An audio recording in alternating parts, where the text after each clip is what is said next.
All right, this is the I.S.U.P.K Wednesday low class. Also, remember, check out Commanding General Yohanna's radio show, which is Monday 2 a.m. There's also one on Saturday, which is 2 a.m. Hold on, we got Trooper IRR in here. Slug, I think we need to tell them. Shalom, sir. Yahweh Hashem Yahshua Barakatah. Hey, Shalom, you're Shabbat.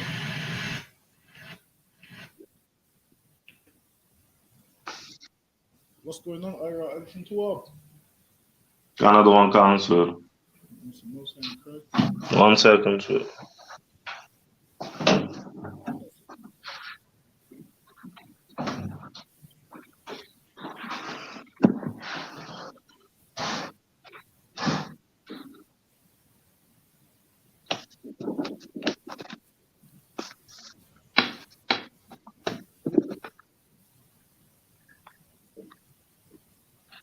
All right, so we're gonna go back into where we left off last week. I believe it was in Genesis 37. It was in Genesis 37. No, at the end you skipped up with your. I think we was in maybe somewhere in Genesis 45. I think it was in 44, but I don't think we got to finish it. Hold on, let me see. Yeah. I think 44, 45, somewhere there. Hold on, let me. Genesis 44 is.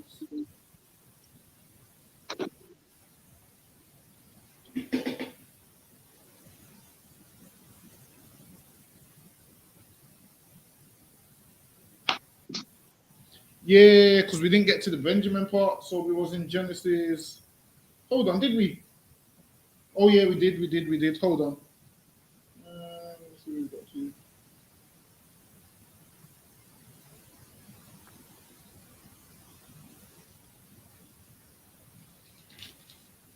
Hold on.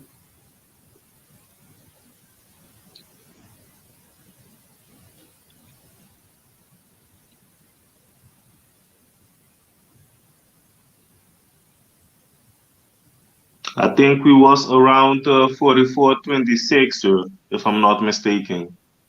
44:26. All right then we'll go. All right, we'll start there. So we'll start in the book of Genesis, chapter 44, and verse 26. Another one come. This is the book of Genesis, chapter 44, and verse 26. And we said, we cannot go down if our youngest brother be with us.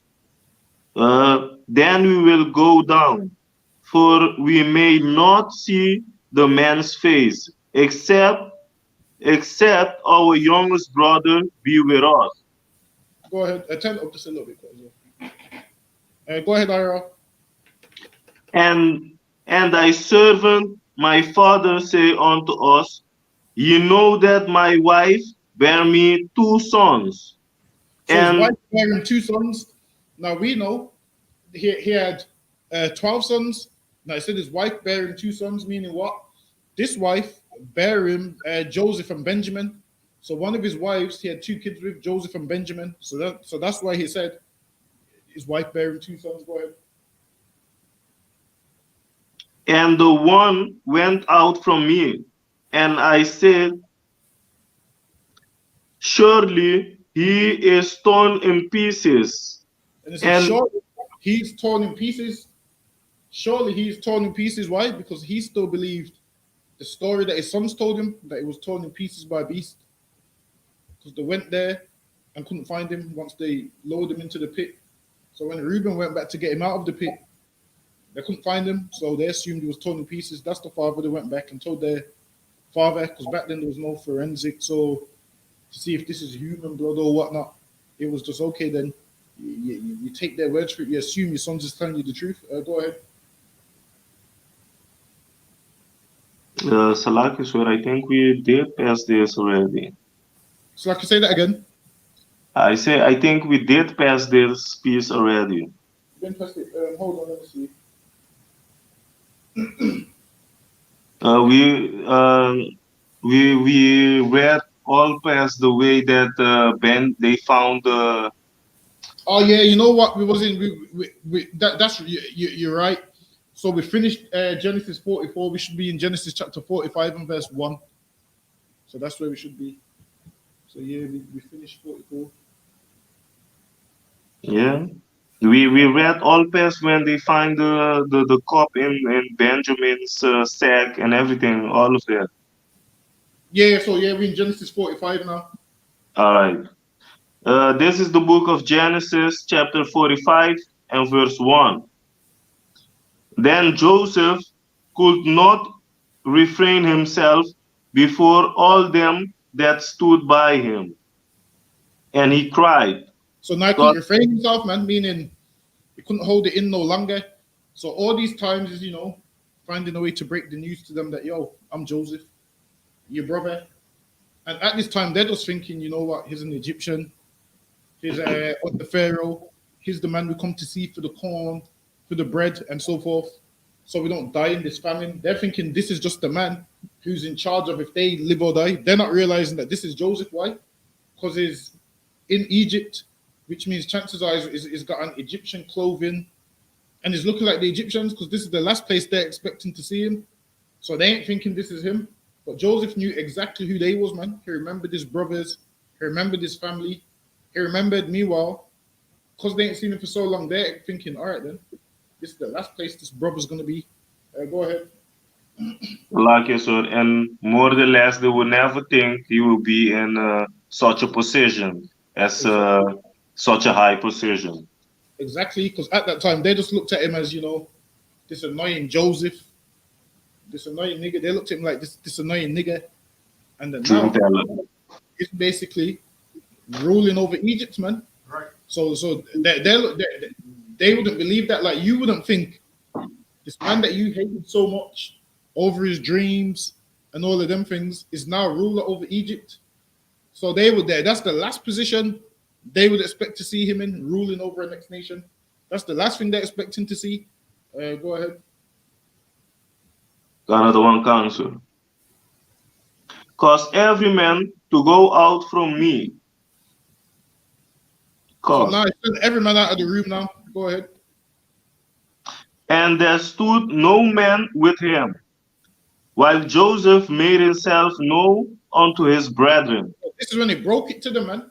He got all of them servants out of the room, them Egyptian ones, and they have to follow his orders. Why? Because Joseph's in charge, man. At this time, they must have been thinking, what's going on with Joseph? Why is he sending us out of the room? So he sent them out of the room and he's made himself known to his brothers, man. He said, I'm Joseph, man. He told them exactly who he is. Go ahead. That's YAHANNA in the Hebrew, man. They told them who he is. Go ahead. And he wept aloud. And the Egyptians, meaning this brother's crying, man. Why? Because this is emotional. You've lost your family for so long. This is a time before Instagram. This is a time before you could have an Instagram and just type in at Judah and he comes up on Instagram and you search him and you find him, or at Benjamin and you find him on Instagram. This is a time way before these things, man. Right. This is a time before email addresses. This is a time way before them things. So if you lost contact with someone, you really did lose contact with someone, whereas now you can go on the Jeremy Carr show and he'll find them for you. He sends out a research team. Back then, there was none of that, man. You lose contact. You just lose contact. Go ahead. And he wept aloud. And the Egyptians and the house of the Pharaoh heard. And Joseph said unto his brethren, I am Joseph. He said what? Thou my Salakia? He said what? I am Joseph. He said, I am Joseph, man. Now he's letting them know who he is. Now, what you will have, Egyptians will tell you this story and tell you, oh, he was an Egyptian man called Imhotep. Listen, man, they just transliterated the name. Listen, it will tell you that on the Imhotep in hieroglyphics, it says Joseph, man. Letting you know that this was an Israelite, man. They will lie and try and make out like this is their story and we stole it from them. Whereas in the hieroglyphs, it says Joseph, man. Go ahead. Thou my brethren, thou my father yet live. So now he said, does my father yet live? Because why? He's in Egypt and his father was of an age back then. So he's saying, does my father live? Is he still alive?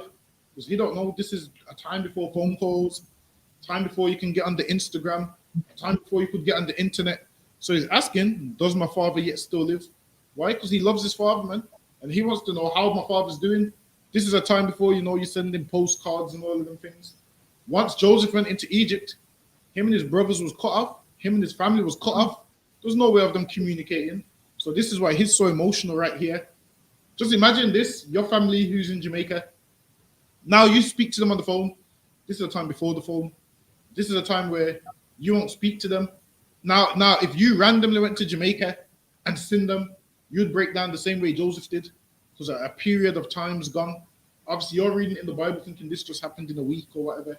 This is the period of time, a few years have gone, where they ain't seen each other, where they've had no contact. So when he sees them, he's emotional, and that's why he's weeping, because he loves his brothers and he ain't seen them for ages, and he's breaking it to them. I'm Joseph. Go ahead.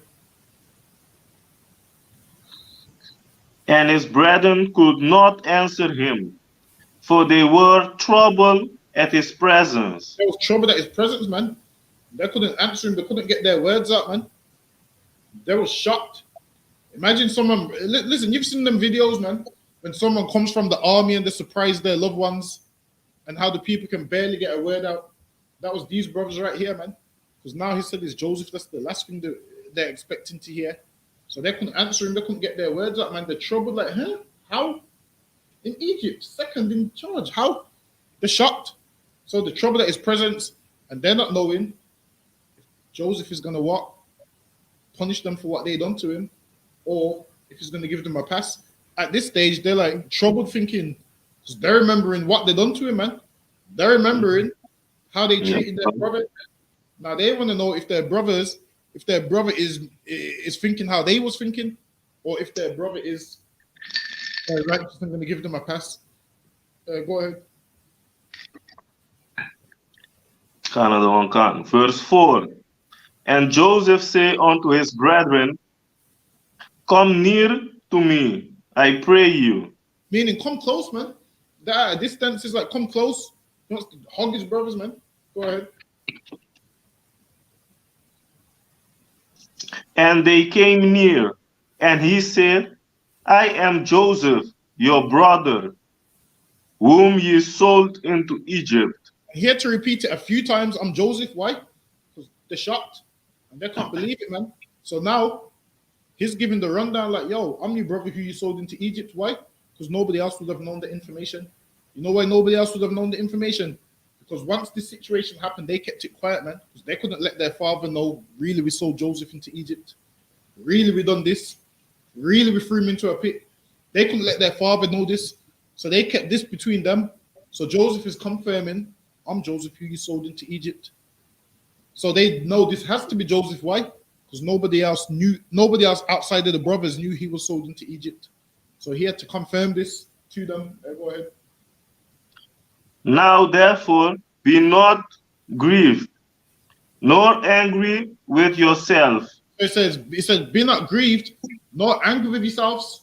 Why? Because Joseph was showing brotherhood, man. Joseph said, yo, don't be grieved, nor angry with yourself. Joseph said, this was the work of the Lord. Go ahead. Salam. Yeah. That ye sold my hater. For God did send me before you to preserve life. He said, don't be mad, man. God sent me here to preserve life. Now, at the time when they wanted to kill Joseph in the pit, when they wanted to kill him, when they said, let's slay him, imagine if they killed Joseph, man. Life wouldn't have been preserved. Life wouldn't have been preserved, man. Just imagine if they killed Joseph. At the time, they're just running based on emotions. And then in the future, when this famine comes, life wouldn't have been preserved. So it's a good job they didn't kill him, man. Just understand this. You don't want to be harming your brothers or none of those things, man. You don't know what that brother's going to become in the future. At this time, they just thought Joseph was just some annoying nigga. That's what they thought. Not realizing Joseph was in Egypt preserving their life, man. In the future, Joseph is saving their life. The brother that you harm today could save your life in the future, man. How about you just don't harm your brother? How about we have brotherhood one towards one another? Because they was going to kill Joseph. And if they killed Joseph, guess what would have happened? Everybody would have died in that famine, man. All of them would have died in that famine if they killed Joseph. Or why did they want to kill Joseph? Because of a lack of brotherhood, man. Because was jealous that his father made him a coat. You're jealous of that? Was jealous that Joseph's the favorite son? Maybe what you should do is, if you see a brother's doing good, don't kill the brother because he's doing good. Find out how to be more like that brother, man. That right there is the spirit of the oppressor. Cain killed Abel. Why? Because Abel's works was righteous, man. Cain was jealous of Abel. Why? Because Abel's works was righteous. And these brothers was jealous of Joseph, man. And that right there is the spirit of the oppressor, man, which we shouldn't have. We shouldn't allow that spirit to jump into us. Because if we do that, then we no different to the oppressor, man. Read on. Another one can. Verse 6. For these 2 years had the famine been in the land. And the famine was in the land for 2 years, which lets you know this is over a period of time. Because Joseph was in Egypt before that. And this famine has been going on for 2 years. So that's how you know this was a kind of a long period of time. Go ahead.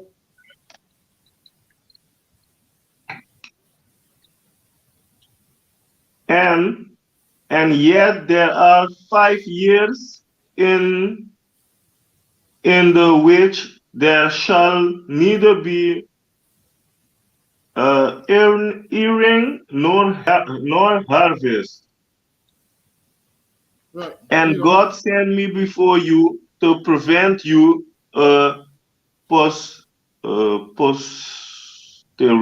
posterity in the earth, and to save your lives. He said to save your lives. So Joseph was in Egypt, man. They just thought, you know what? We're selling him. We're going to do all these things to him. We're going to harm him. And now Joseph is this same very brother, man, preserving their life. Now, Joseph could have said, yo, you niggas tried to kill me. I'm going to make sure nobody gets no corn. I'm going to make sure all of you like die. That's what Joseph could have said. Hold that right there, but give me Matthew chapter 18 and verse 21. Now, Joseph could have said, I'm going to make all you niggas die. Why? Because you tried to kill me. That's what Joseph could have said.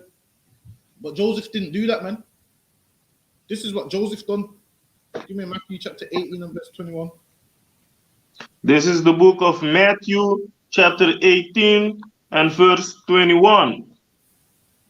Then came Peter to him and said, Lord, how often shall my brother No, say? not that one. Give me 1 Samuel chapter 24 and verse 17. So lock here.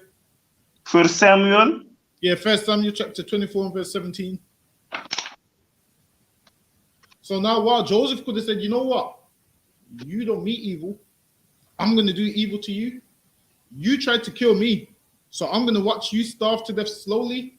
That's our mind state right now. Like right now in 2022, that's our mind state. If someone does evil to us, we do evil back. That's what we do. Whereas we're supposed to choose good over evil, man. That's what we're supposed to choose. Like if a man does me a wrong, I'm not supposed to do him a wrong also. Because what happens then? The evil never stops. If a man shoots me and I shoot that man back, guess what happens? The evil never stops, man. Right. He's going to come and shoot me again. I'm going to shoot him again. And the evil never stops. Right. So there's a way to stop the evil, but we don't stop this evil. You know why? Because we join gangs and he killed one of my boys, so I have to kill one of his boys. And guess what? I kill one of his boys, he's going to come and kill the next one of my boys. And it's going to keep going. Why? Because nobody stops the evil. Because everybody thinks, right, he got one of my boys, I'm going to get one of his boys. When you live like that, the end result is everybody loses, man. The end result is everybody loses and nobody has boys left.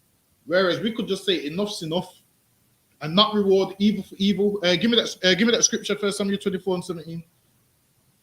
This is the book of 1 Samuel chapter 24 and verse 17. And he said to David, thou art more righteous than I.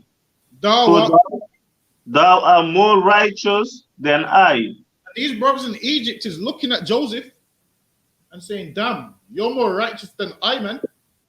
And when a brother does do good, you should look at him and say, you know what? He's more righteous than me. Because I thought I would kill him if I was in that situation, and that brothers gave me forgiveness, man. He's been more righteous than I. This was with Saul and David. All the time Saul was trying to kill David. And David kept forgiving the brother and saying, yo, I don't want it, Saul, man. Just, he even cut off a piece of his garment to say, see, I could have had your head, but I didn't, man. Right. And Saul said, you have been more righteous than I. Because Saul's basically saying, if the shoe was on the other foot, I would have cut your head off, man. Right. If you live like that, a man shows you mercy, and you don't, and you still try to harm that brother after he shows you mercy, then the Lord has to come and deal with you, man.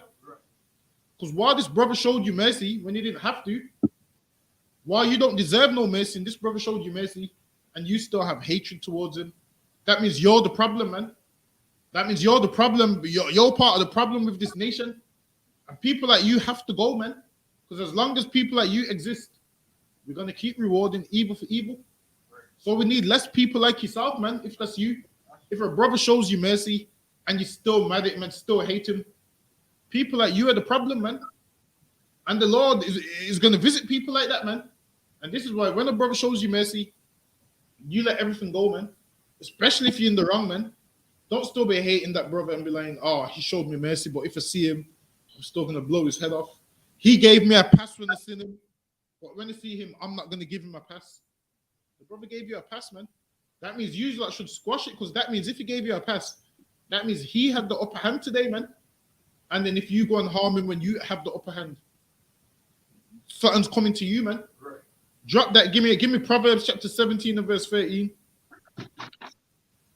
But after we're going right back to Genesis 45.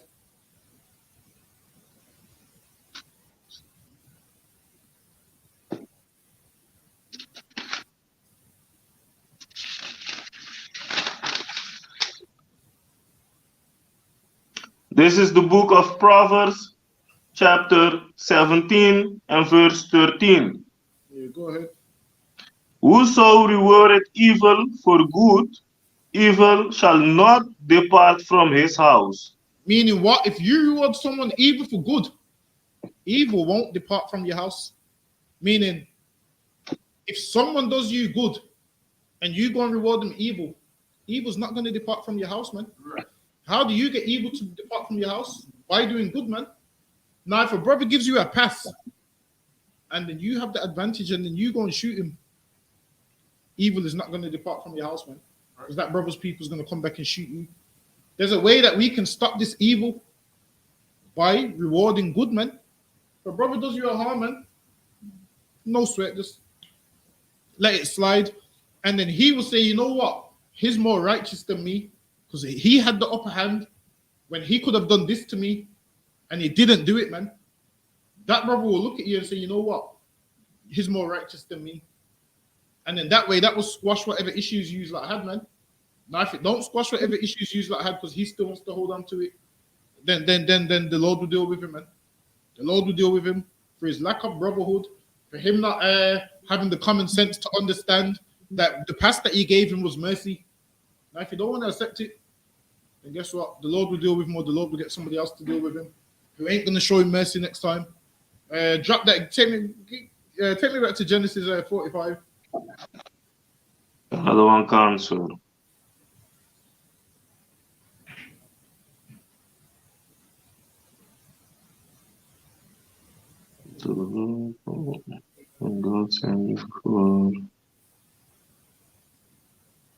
I got it. Verse 7, we were in the middle. And shall I take it from the start back from 7? Yeah, go ahead. And God sent me before you to preserve you a posterity in the earth. Meaning what? So our nation can live, man. So our nation can maintain in the earth. Whereas at that time, they tried to wipe Joseph from off the earth, man. They wanted to wipe him from off the earth. Go ahead. And to save your life by great deliverance. So now, great deliverance, man. Now, at this time, when they were in their feelings and their emotions, they looked at Joseph as nothing, not realizing the gift the Lord gave Joseph, man. The gift of being able to interpret dreams is what got Joseph that position that he's in, man. Now, if a brother's got a gift, don't hate on that man's gift. Allow that brother to use his gift, man. Let him use his gift. Why? Because his gift will help you in the future, man. We're all one. Every brother's gift will help you in the future. Joseph's gift is helping us so we can have prosperity in the earth, so we can be here and prosper in the earth. The same gift that they hated Joseph for is the same gift which Joseph used to get him to number 2 in Egypt, man, which got him that high position. Meanwhile, they had Joseph with them every day, and they hated his gift, man. Don't abuse your brothers, man. Your brothers have a gift. You listen to your brothers, man. You get them to make the most of that gift. Don't be jealous of them because they have a gift and you don't. That gift will benefit you, man. Why? Because we're all one, and we all should have brotherhood. And your gift is my gift, and my gift is your gift. Why? Because we're one body and we all work together. But they weren't looking at it like that back then. They hated Joseph for many reasons, man, and found his gift annoying. Whereas this same gift ended up being the thing that saved their life. Read on. Another one come. Verse 8. So now it was not you that sent me hither, but God. Go ahead. And he had made me a father to Pharaoh and Lord of all his house. So now Joseph was over all of them, man. Became Lord of all his house, meaning people answered to Joseph. People answered to Joseph, man. Now, what did Joseph do with that power?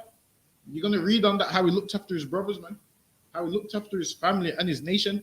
Now, when a black man becomes Lord over the white man's house, what does he do? Oppresses black people, harms black people, becomes like Martin Luther King, says black people are good for nothing. Not Joseph, though. Joseph took care of black people, man. That's what you should do. If you've got a position, a high up position in the oppressor's kingdom, you should use that position to help black people, man. That's right. Instead of shitting on black people, talking about how useless we are, right, how good for nothing we are. Joseph didn't do that. Right. Joseph used that gift to help black people, man. Right. Joseph used that position to push black people. Right. Whereas black people nowadays use that position to shit on black people, man. To speak down on black people, to belittle black people. Take a leaf out of Joseph's book, man. Learn from what Joseph did. We're going to read on, and we're going to learn from what Joseph did. What Joseph done with all that power and that might, Joseph didn't oppress his people with it, man. Joseph put his people on. We're gonna read that. We're gonna read that. Read on. And a ruler throughout all the land of Egypt.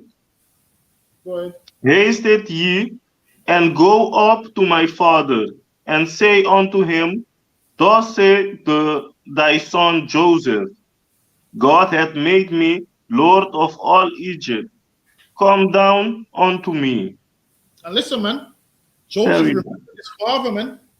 Some niggas get money and don't remember nobody, man. Some niggas get money and forget their parents.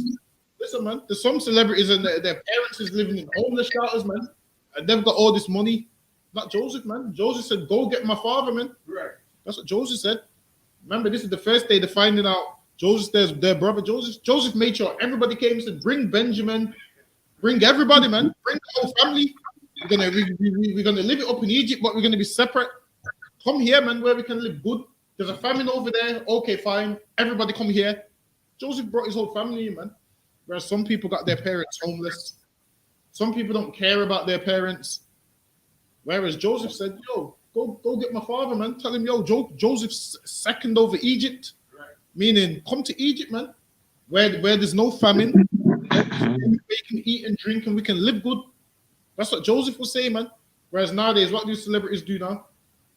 Get rich and get all this money and hate their parents. Don't leave nothing for their family. They go marry one of their oppressors and better her life. They go and make the oppressor's life better. They go take care of them. They go give all their money to the oppressor's parents. Meanwhile, their own parents, they give nothing to, man. Right. Joseph said, yo, go get Jacob, man. He said, yo, go get my father and tell him I'm second in Egypt. You know what that means, man? That means I'm a rich nigga, man. Right. That means I'm a rich nigga, man. Them chariots, I got them storehouses, I got the gold. Come down, man. We can all live it up. When Joseph could have said, I've got the gold and you niggas got nothing. Joseph could have done what rappers do. F you broke niggas. That's what Joseph could have said, man. Right. Joseph could have said what these rappers say. I've got all this money. F you broke niggas. Right. Joseph didn't say that, man. That's right. Joseph said, yo, we all niggas and we all gonna come up together, man. Right. That's what Joseph said. He said, go get Benjamin. Go get my father, man.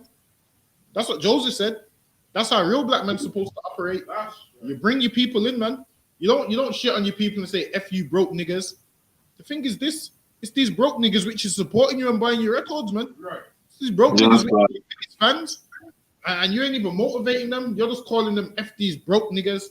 I think that makes them feel you'd be a broke nigga too if we didn't buy your records, man. That's what you'd be. A broke nigga too if we didn't buy your records. You might want to be a little bit humble, man. All these drug dealers talking about F these broke niggas. You might want to be a little bit humble, man. All it takes is for you to take the wrong left turn and the police are locking you up for 7 to 8 years, man. Right. And you're saying F these broke niggas. You might want to be humble, man. You might want to humble yourself because jail is around the corner, man. As soon as them blue lights come on, jail's around the corner for you, man. But you want to stunt with the money and F these broke niggas. Listen, man, you're going to be just like us when you're in jail, man. Read on. When they give you that repo order, when they take all your goods, go ahead. Verse 10. And thou shalt dwell in the land of Goshen, and thou shalt be near unto me, thou. Shall I again? Say that again. Read that. And read that. thou shalt be near unto me. And thou shalt be near unto me, thou and thy children. Meaning what? He brought the whole family, said, you and your children shall be near unto me. This is how black people are supposed to operate, man. You get rich, bring the whole family through, man. Right. You're a manager of a company, have every nigga working in the company, man. Right.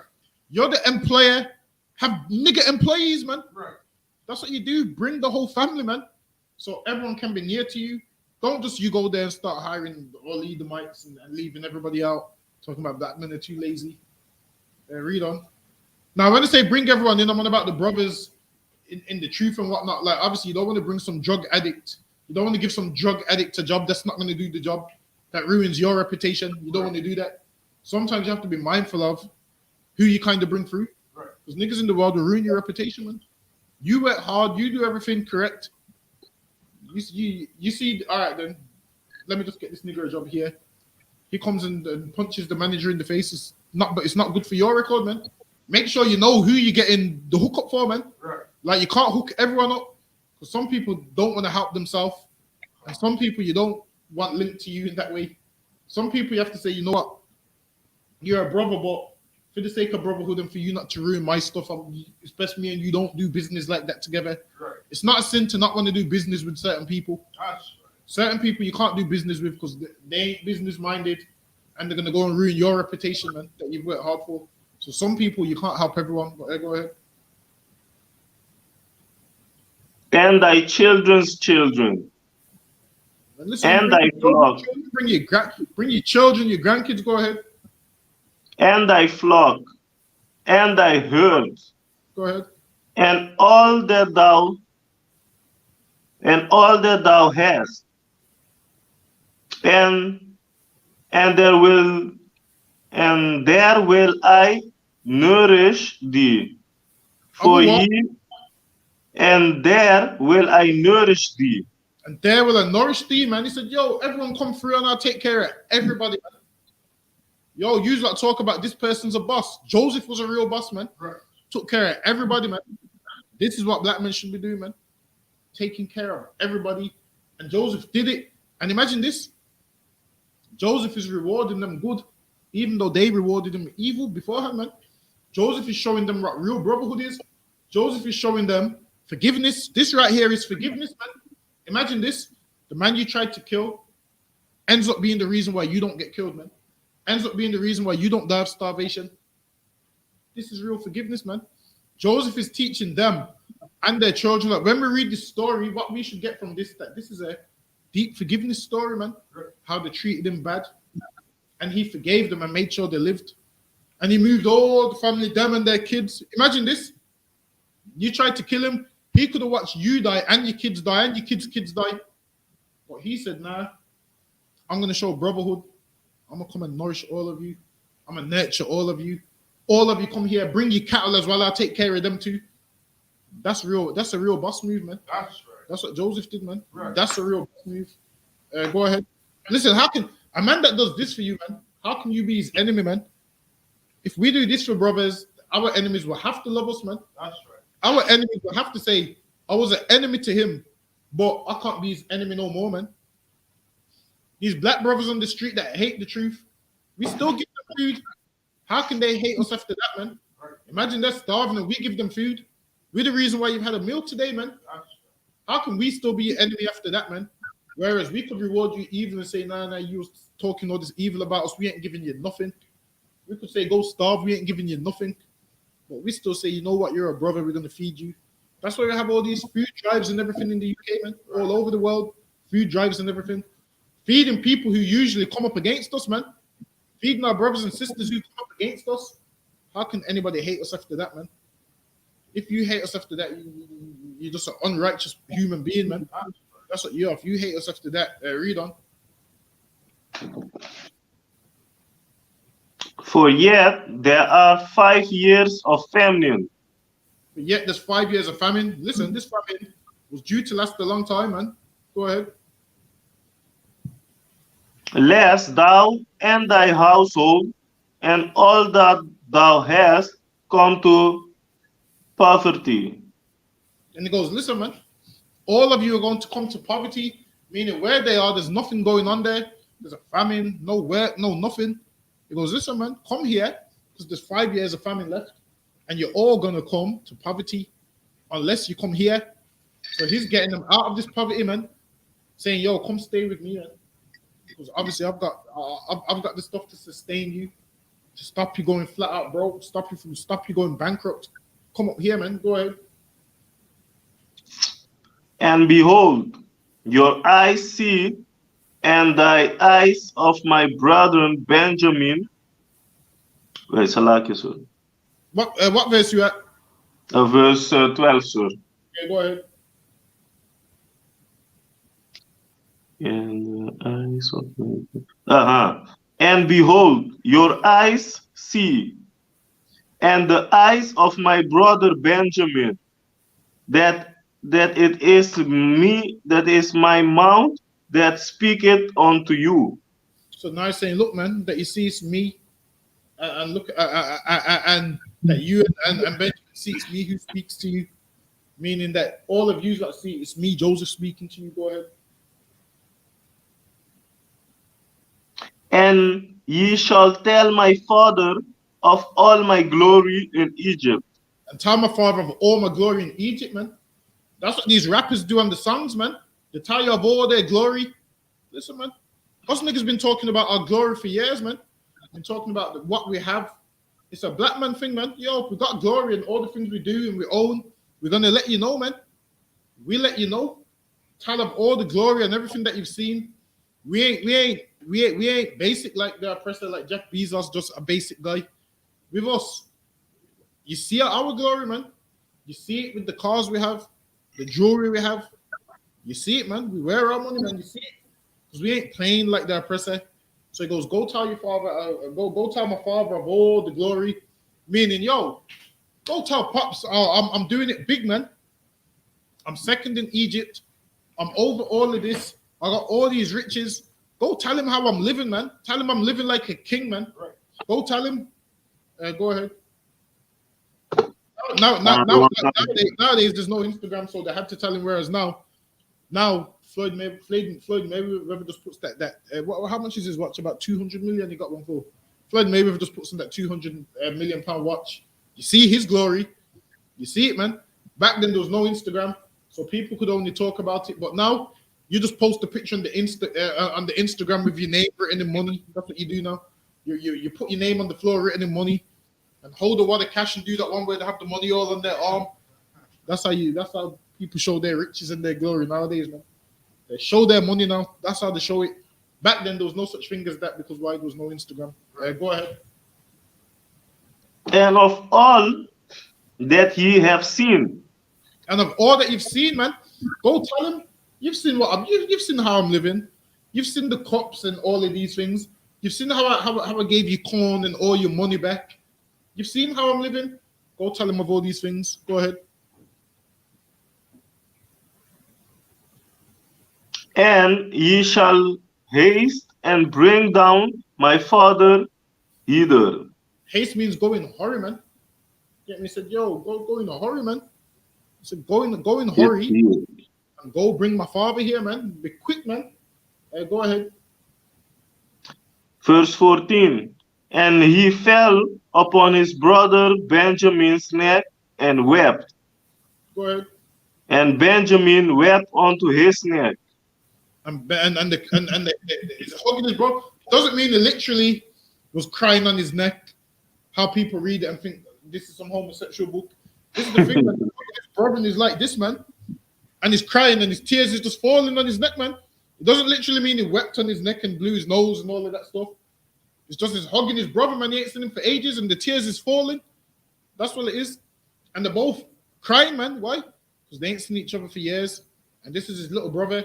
And they both share the same mom, so obviously they've got like a next relationship then, because they both come from the same mother and whatnot. Go ahead.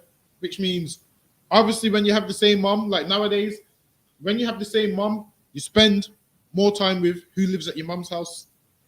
Like nowadays, say you've got a brother on your father's side, and then say you and your brother have the same mom, but your father has another wife. Chances are your brother that your father has the same brother. So like the brother that you grew up with that lives in the same house as you, the same mom. That's who you would spend more time with. Because why? You see more often. You got the same mom. When she's taking him McDonald's, she's taking you McDonald's. When she's taking him places, she's taking you places. So their bond would have been tighter. Go ahead. Usually nowadays, you only see your father when quarters are on the weekend. If you don't live with you only see him on the weekend. Go ahead. Verse 15. Moreover, he kissed all his brother and wept upon them. And a kiss in the Bible is a salute, man. Go ahead. And after this, his brother talked with him. So now he's gone and dapped up all his brothers, man, hugged them and whatnot. And now they're all talking. Who knows what they're talking about? You don't tell you. Go ahead. And the fame thereof was heard in Pharaoh's house. And now the fame was heard in Pharaoh's house. Everybody knew, all right, Joseph's brothers is here, man. Everybody knew Joseph's brothers is here. Go ahead. Saying, Joseph's brethren are come. And it pleased Pharaoh well, and his servants. And it pleased Pharaoh about and his servants. You know why?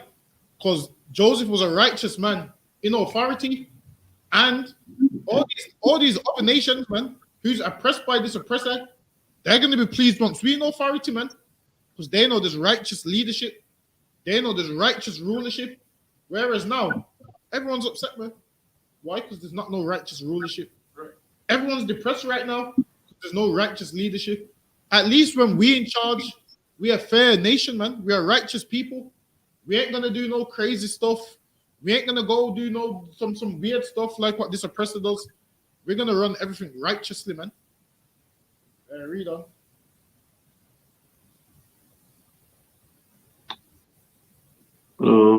And it verse 17. And Pharaoh say unto Joseph, say unto thy brethren, this do ye, lead your beast and go. Lead your beast and go. Get you unto the land of Canaan, and take your father and your household, and come unto me, and I will give you the good of the land of Egypt. And listen, man, Joseph said, yo, go get everyone, and I'm going to give you the good of the land of Egypt, man. Meaning what? Joseph used this position to help out black people, man. He used it and said, I'm going to give you the good of the land of Egypt. Go ahead. And ye shall eat the fat of the land. And listen, man, we're going to eat good. The land where we're coming from, it's famine. We're rationing the food. We're portioning the food out. We're sharing out portions. Can only drink so much water a day because there's a famine. Joseph said, listen, man, come and I'll pattern everybody. Everyone's going to live good. Go ahead. Verse 19. Now thou art commanded, this do ye. Take your wagon out of the land of Egypt. Take wagons out of the land of Egypt, man. Listen, man. Joseph's got them Egyptian vehicles, man. Take the wagons out of the land of Egypt. Whereas what them brothers rode in on before wasn't no wagons, man. They rode in like poor men, and now they're leaving on wagons, man. Now they're leaving on the 2022 vehicles of that time, man. That's what they're leaving on. The 2022 vehicles of that time, man. Go ahead. Imagine that. You come in just all rusty and dusty, and you're coming back on a wagon now. From the showroom, man. A fresh wagon. Go ahead. That's for your little ones and your wives.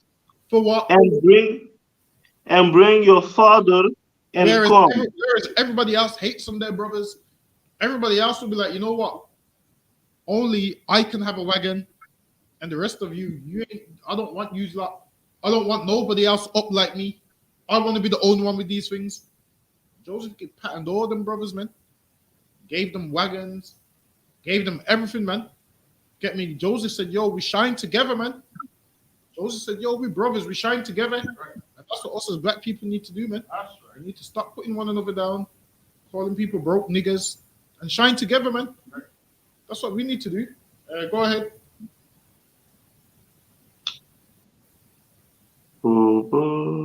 And the children, wait, Salakia, 1 second. Also regard not your stuff, for the good of the land of Egypt is yours. Listen, man, it said the good of the land of Egypt is yours.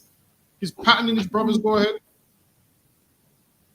Verse 21. And the children of Israel did so, and Joseph gave them wagons according to the commands of Pharaoh. Go ahead. Read on. and gave them provision for the way. He gave them provision for the way, meaning gave them enough resources to go back to the land of Canaan and then come back. So he gave them enough resources. Go ahead. So they left Canaan. Why? Because of the famine. And then they came To to Egypt. all of them he gave each man changes of a raiment. Meaning he gave them changes of clothes, man. He gave them clothes. And that's what we do, man. Brothers in here got a nice garment. They see that you look good in it. Them brothers give you the garment, man. They say, yo, take this. Say, yo, take care of this. We've always gave brothers garments and whatnot. Jonathan gave, so I can pull that one for me quite as well. When Jonathan gave David the garment. So hold on, let me see if I can find it. Stay, Ira, stay right there. Ja, gewoon downstairs.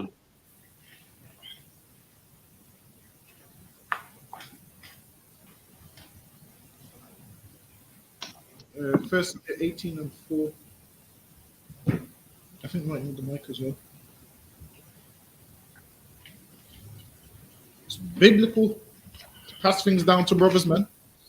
You've got a garment that you ain't using no more. You pass it down to a brother, man. You think this garment fits this brother's spirit, and yeah, man, this brother will look good in it.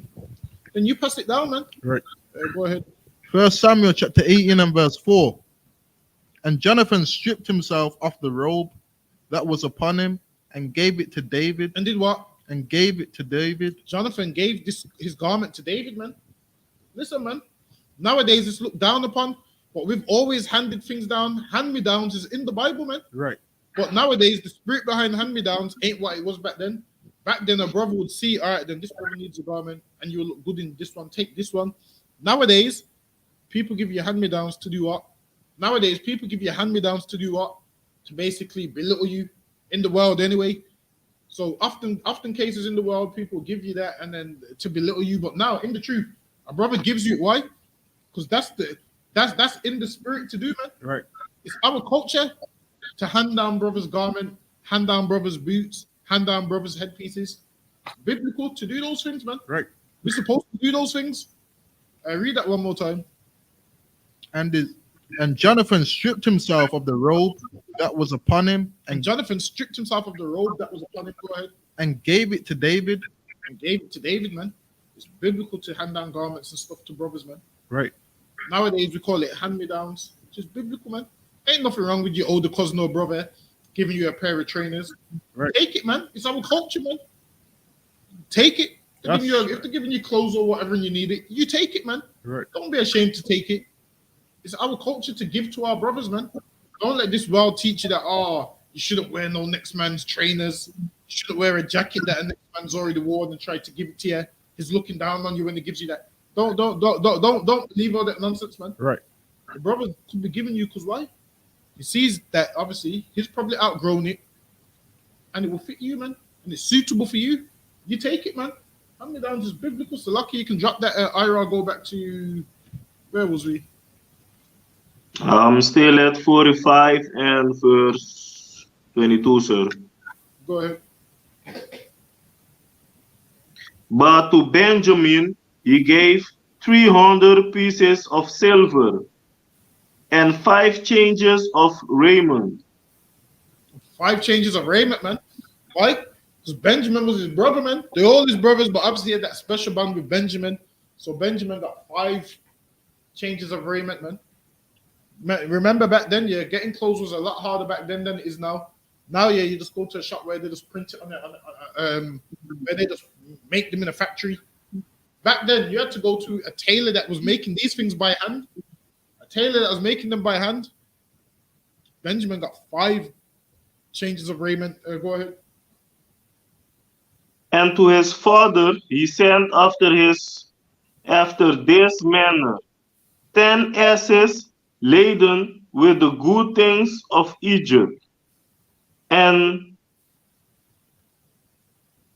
10 she-asses laden with corn and bread and meat for his father So like him. By the way, And he sent good things for his father also, man. Good things for his father. Go ahead. verse 24. So he sent his brethren away, and they departed. And he said unto them, see that ye fall not out of the way. Go ahead. And they went up out of Egypt, and came into the land of Canaan unto Jacob their father, Go ahead. and told him, Salagia, Yeah, go ahead. and told him, saying, Joseph is yet alive, and he is governor over all the land of Egypt. And he said, Joseph's alive and is the governor over all the land of Egypt. Imagine this, thinking your son's dead, and then you come to find out this nigga's the governor over Egypt. You probably faint hearing that. He must have thought these have lost their mind, man. Go ahead. And Jacob's heart fainted. See, Jacob's heart fainted. He's like, huh? He's thinking, yo, you're like making this up, man. Why are you like playing games with me? Joseph's dead, man. We had this coat which was covered in blood. Joseph's trying to say to them, nah, man. Jacob's trying to say to them, nah, man, he's dead, man. We had this coat covered in blood. They're trying to say, no, we seen him in Egypt. No, he's the governor over Egypt. And Jacob's like, huh? Remember, Jacob's old at this time. He's probably thinking, am I hearing right, man? Or he's probably thinking, nah, I must be hearing wrong. Go ahead. For he believed them not. And he didn't believe them, man. And that's like any parent, you wouldn't believe it also. If you believe your child's dead and someone's saying, yeah, your child's alive, is ruling over Egypt, you're gonna think that they're making a mockery out of you, man. You're gonna think, are they mocking me? Are they taking me for a fool? That don't make no sense. Go ahead. Verse 27. And they told him all the words of Joseph, which he had said unto them. And when he saw the wagons which Joseph had sent to carry him Now, to Jacob's an old man at this stage, and now he's in wagons, man. Them Egyptian wagons. Then he believed it because he's saying, well, damn, Joseph must be the governor because they've came back with all this food. They came back with all these wagons. When they first went into Egypt, they had no wagons. They went by way of donkey or what, camel or however they got there. Now they're coming with wagons, man. Wagons, like them expensive wagons. Now it'll be like someone pulling up with top of the top car. It's like pulling up in a Lamborghini. It's like you send the nigger out on foot and he comes back in a Lamborghini. You're gonna be like, well, damn. Then you see all the fleet of Lamborghini, not just one wagon, tons of them. You see a fleet of Lamborghinis, then you just might believe it, man. Go ahead. the spirit of Jacob, their father, revived. And the spirit of Jacob revived, man. He then came back, like life came back into him after, he processed it. I said, well, damn, this must be true. Go ahead. And Israel said, it is enough. Joseph, my son, is yet alive. I will go and see him before I die. And he goes, I'll go see him before I die, man. It's enough. Meaning, yo, this is enough talking. Let's get in them wagons and go to Egypt, Let's man. go, man. Let's get in them wagons and go to Egypt, man. Joseph's alive and you are still talking. Louder talking. We go in the wagons and we go to Egypt, man. And we go see the governor over Egypt, which is who? Joseph. Give me Genesis 46:1. Go ahead. This is the book of Genesis, chapter 46 and verse 1. And Israel took his journey with all that he had and came to Beersheba Go ahead. and offered sacrifice unto the God of his father Isaac. And he offered sacrifices. Go ahead. Verse Now, 2. he offered sacrifices unto the God of his father Isaac, meaning the Most High offered sacrifices. And this right here is before the law of Moses, which means we was doing sacrifices from the time of Genesis. That's how Jacob knew to do sacrifices. Why? Because he learned sacrifices from Isaac. And Isaac learned sacrifices from who? Abraham. And Isaac let them sacrifice his first hand. Why? Because Isaac nearly became a sacrifice. Isaac nearly became a sacrifice at one stage. So Isaac let them sacrifices from Abraham first hand. He's seen it with his own eyes. He's seen Abraham with the knife like this with his own eyes. He was almost became a sacrifice. So yeah, Abraham, Isaac, and Jacob was doing sacrifices. This was before Moses, which lets you know we've always had the law. But this is before it was written down. The reason we had it written down, why? Because we went into Egypt for 400 years. And while we was there, we forgot our way. We forgot our way of life. And we needed it written down, man. So we can read it and recite. Like, just imagine if we didn't have this written down this day.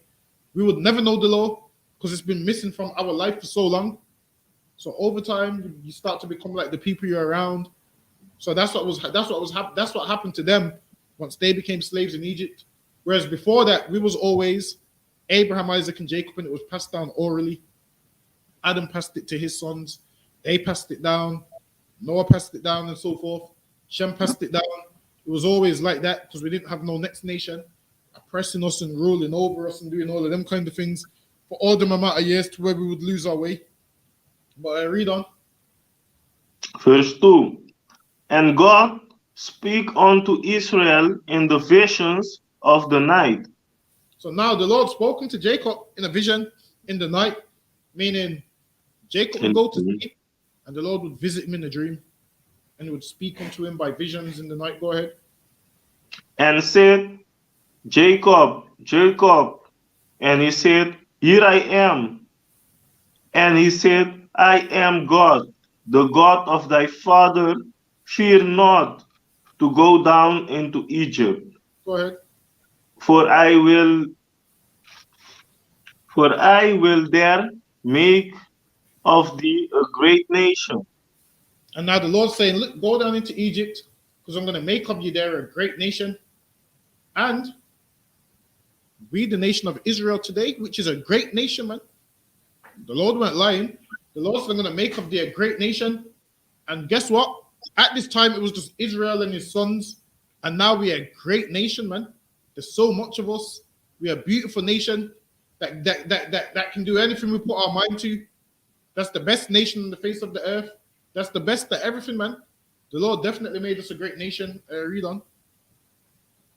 I will go down with thee into Egypt, and I will also surely bring thee up again. Go ahead. And Joseph shall put his hand upon thine eyes. Go ahead. And Jacob rose up from Beersheba, and the son of Israel carried Jacob, their father, and their little ones, and their wives in the wagon, which fell in the wagon. So now they took their children and their wives in the wagon, brought them with them. They didn't do what Kanye West did, leave their black woman for a white woman because they got wagons now. They didn't do none of that, man. That only happens in this kingdom, man. That only happens with unrighteous men. Imagine you leave your childhood sweetheart, man.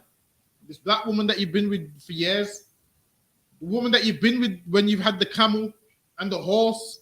And when the camel's half collapsed because it's dying from thirst because you're in a famine. And this woman's by your side. And then now you get the wagons. You're going to leave her for a white woman, man. That's what the stuff these rappers do. That's the stuff these celebrities do. How about you take your childhood sweetheart on the wagon with you, man? The woman that's been with you from the beginning. Like what these brothers did. They put their wives in the wagon. It didn't say they left their wives because they preferred white women or Chinese women. Because now they're getting money now. And they feel like they're better than their own people. It didn't say that, man. It said they put their wives and their children on the wagon, man. They didn't do a Kanye West.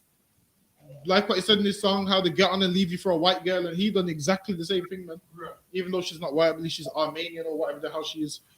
So now, that's what TV teaches you to do today. But what these brothers done is, they put them women, them wives in the wagon, man. They didn't leave them behind and say, you know what, I got the wagon now, so now I can get better women.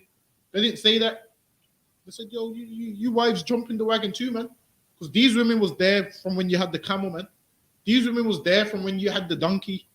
And it's only right they deserve to ride in the wagon with you, man. That black woman that you with, you keep her, man. Right. You become a millionaire, bring her along with you, man. Let her jump in the wagon also. Don't be like Kanye West.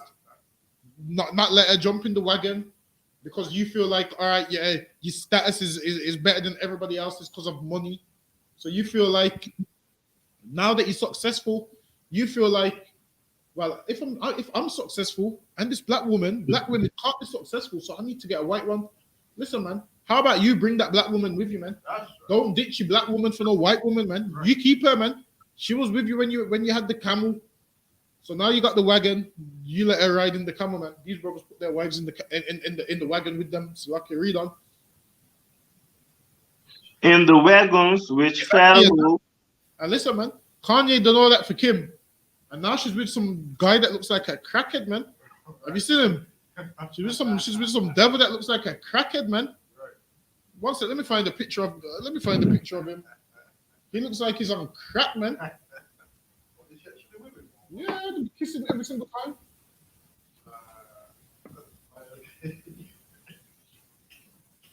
Every single time.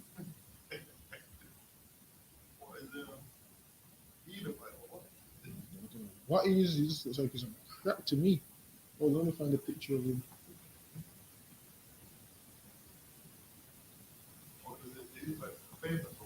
I don't know what he does, but basically his net worth is nothing compared to Kanye's. Kanye was saying he's on about 10 billion.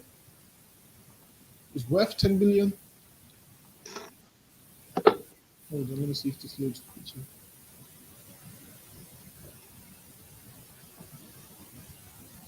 Hold on. Let me share it.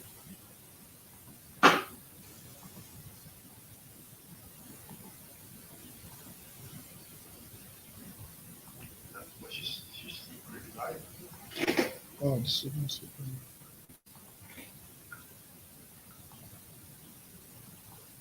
Listen, look, man, he don't look like he's on crack. Look at this selfie with him and Kim. Listen, man.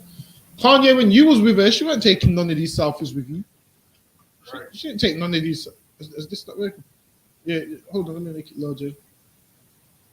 Get me, Kanye, when you was with her, she wasn't taking none of these selfies with you. Right. You made Pete Davidson. Listen, man, you left a black woman, and this woman left you for this man that looks like a crackhead, man. Right. Imagine this. You thought, okay, then, because I'm a successful black man, I'm gonna go get me a successful woman, and she left you for some guy that looks like a crackhead, man. Right. Guess what? The black woman you hate so much wouldn't have done that to you. She wouldn't have left you for no crackhead-looking white man. Listen, man, Kanye, man. I don't know what to say to you. But imagine you ditched a black woman to get with Kim, and she left you for a crackhead, man. And now Kanye's sitting there with his big jaw making all these videos. Have you seen him making all these videos? Miserable as could be. Listen, he's got a next woman here, and he faked to kiss with her, yeah. Well, let me find the picture. He's trying to get Kim jealous. Listen. You see that when you want a woman to see something and you're trying to make her jealous. Kanye is kissing some woman he don't even love, trying to make Kim jealous. Kim don't care, man. This is who she's naturally wants to be with. Kanye was on stage, done a concert, saying, Kim, run back to me. You see him on his knees, begging Kim to come back to him. And Kim just kissed Pete Davidson probably the next day. Filed for divorce the next day. And listen, man, hold on. Let me find the picture of Kanye kissing the Let me find it. Let me find this picture. Kanye kissing. Let me type in Kanye kissing white woman. Probably come up with him kissing a million of them. Who knows?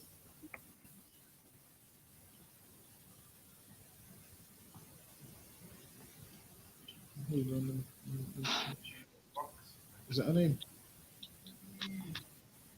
Look, man. Look.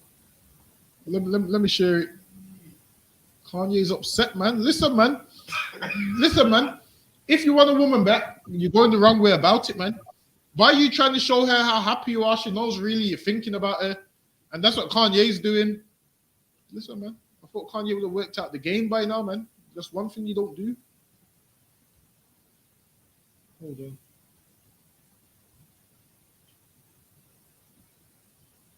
it loads.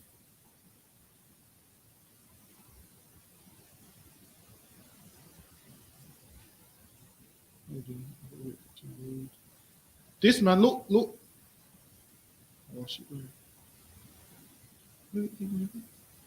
Hold on, let me just, if I could get this.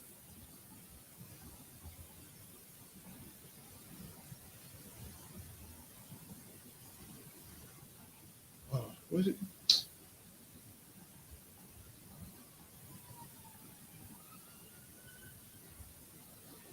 Hold on, let me just. So now, this is Kanye, man. Look at him kissing her, and he faked it, man. Like, really is not happy. He's taking that picture because he's trying to get Kim jealous, man. And she's not jealous, Kanye, man. She ain't jealous. She wants to be with Pete. Kim ain't look happy in years, man. And now she looks happy. Now Pete makes her happy. And now you're taking all these pictures kissing Mystery Woman. He done it on the balcony because he knew the paparazzi would take a picture. And he knew that Kim would see it in the evening mail. And he thought Kim would react. She doesn't want you back, man, Kanye. She don't want you back. Mate, at least he should have at least kissed a black woman, man. The only way Kanye can recover is if he gets with a black woman, talks about how disgusting these other nations are, and he should have stuck with his black woman in the beginning. That's the only way Kanye can kind of redeem himself, man.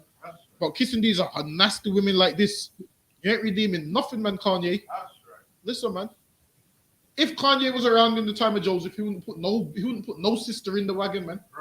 He would have went and got some other nation, man. Is that who it is? Julia Fox. What's she famous for? Apart from kissing Kanye on the balcony. Now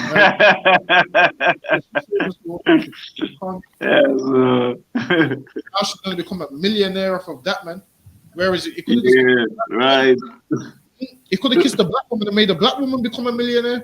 But what Kanye wants to do is kiss all these white women. But read that verse for me one more time.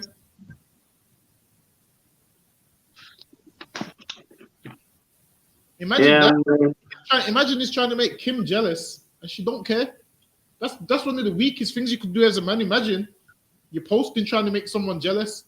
This is what Kanye should do. Just go live his life. That's right. That's it, man. Once you start doing all these memes, you see when men post memes about I'm done. Listen, if a man posts a meme talking about how he's finished and the woman knows you're on about her, she knows you're weak, man. She knows she's got you where she wants you. Right. If a woman hasn't hurt your feelings, this is what you do. No response is the best response, man. Right. Don't put no indirects up. Don't make out like you're happy, and then after the 10-second snap runs out, you're crying your eyes out, really. Don't do that, man. Just live your life, man. Right. That's what you do, man. You just go live your life. Don't let her know that she's hurt you and she's upset you, because then you give her power over you, man. Right. She knows, well, this nigga's thinking about me, man. He's indirecting me. I've seen it and I ain't even responded. Then you give her the power. What you do is just have her thinking, yo, he ain't posted nothing. He's living his life like normal. Listen, man, it works, man. How do I know? I know everything. That's how I know it works. That's how I know it works. So like you read that, Naira. In the wagons which Pharaoh had sent to carry him. So now, he put his whole family in the wagons, man. So these are the best wagons of Egypt. And these brothers put their wives and children in there. And if Kanye West was around at that time, he would have kicked that black woman out the wagon and put some white woman in there. Because he believes I'm a celebrity now. He believes I'm successful now. So what happens is black men become successful and get rid of their black woman. Whereas what you're supposed to do is take that black woman with you, man. That's right. Let her enjoy the success. She was there with you when you was broke and when you was nothing. Keep her, man. That's your woman. That's the wife of your youth, man. That's your childhood sweetheart, man. You keep her. Just understand this. These oppressors' daughters that you're chasing, they wouldn't be with you if it wasn't for the money, man. They wouldn't be with you if it wasn't for the money. And that's why Kim left Kanye for a crackhead, man. Should rather be with a crackhead than a black man, man. Because in their mind, they don't respect you. They just love your money. And Kanye don't respect himself. That's why he wants one of these stupid women, man. This is what you do. You go get you a black woman, man. Read on. Verse 6. And they took their cattle and their goods which they had gotten in the land of Canaan, Go ahead. and came into Egypt, Jacob and all his seed with him. You know what? You can jump to Genesis chapter 46 and verse 30. For time's sake. So let's go to Genesis 46 and verse 30. This is the book of Genesis, chapter 46 and verse 30. Go ahead. And Israel said unto Joseph, Now let me die, since I have seen thy face. So now Jacob was happy, man. All his sons back together. He thought he lost one of them, thought he got torn apart by a beast. And then he found out his son's the governor over Egypt. And now he thought, okay, then now I can go to my grave happy. Now I don't need to go to my grave mourning, miserable. My last thoughts is I don't even care if I live or die because my son's not here. Now I can go to his grave happy. Go ahead. Because thou art yet alive. Go ahead. And Joseph said unto his brethren and unto his father's house, I will go up and show Pharaoh, and say unto him, My brethren and my father's house, which were in the land of Canaan, are come unto me. Go ahead. And the men are shepherds for their trade, and the men are shepherds. And now he's telling them, yo, these men are shepherds. Why? Because the Egyptians didn't like shepherds.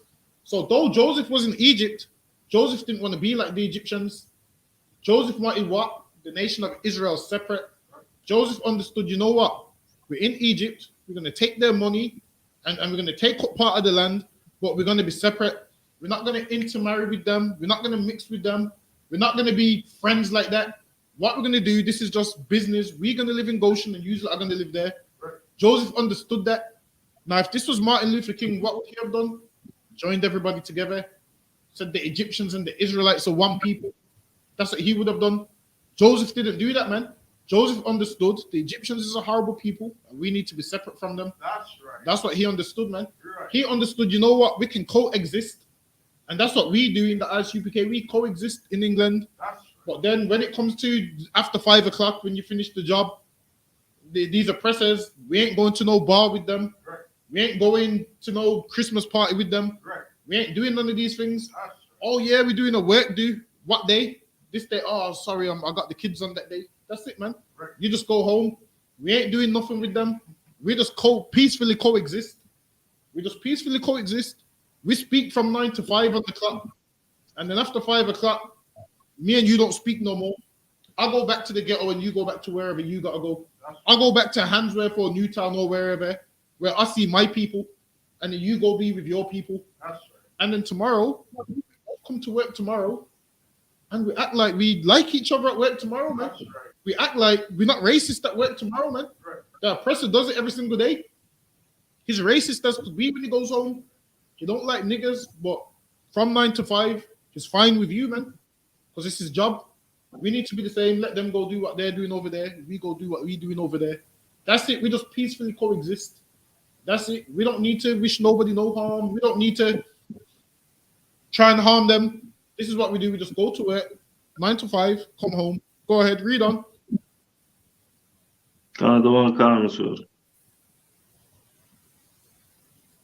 And say unto his father, verse 32, and the men are shepherds, for their trade had been to feed cattle. So it said their trade have been to feed cattle. So he's going to go to Pharaoh and say this, because he wants Pharaoh to give us a separate land, so we don't mix together, man. Because Joseph understood what? We are a different nation. He understood they're one nation and we are a different nation. And two nations together, they have different customs and different cultures. So Joseph is telling them our culture, hoping that they don't like it. So what? They can just give us a separate part of the land. And that's what we really want. Like, it would be nice if in England we could have a separate part of the land.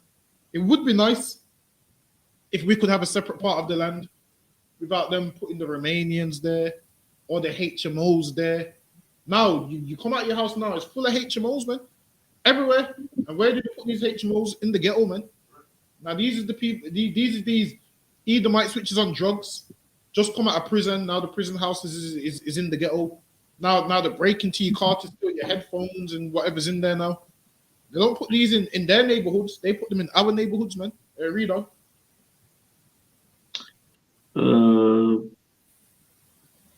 And they have brought their flocks and their herds and all that they have. Go ahead.